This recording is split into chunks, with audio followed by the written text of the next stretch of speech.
सबसे बेहतर है, शुगर के इलाज में शामिल है कि शुगर चेक करने वाला मीटर आपके पास घर पे हो। अगर आप घर पे ख़ुद चेक करते हैं तो उसको तकरीबन 7 रुपये से लेके 15 रुपये के दरमियान ख़र्चा आता है। लेकिन अगर आप लेबॉर्ट्री से चेक करवाते हैं या किसी क्लिनिक पे जाकर चेक करवाते हैं तो वो 50 रुपये से 100 रुपये के दरमियान आपको चार्ज करते हैं। और फिर आपका वहाँ जाना, वहाँ बैठना, इंतज़ार करना, ये सारी चीज़ें, और फिर उस हालात में शुगर चेक करवाना वो एक अलग है। ख़ास तौर पर ख़वातीन के लिए तो बहुत मुश्किल है।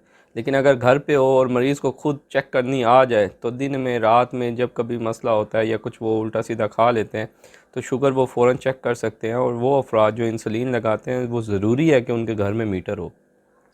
अगर मीटर होगा, अगर उन्होंने बदपरहेज़ी की है, कुछ मीठा खा लिया है, कोई मिठाई खा ली है, चावल खा लिया है, सर दर्द हो रहा है, जिस्म में दर्द हो रहा है और पेशाब बार बार आ रहा है, भूख बार बार लग रही है और ये मसाइल हो रहे हैं, तो फिर कोशिश करें कि फ़ौरन शुगर चेक करें।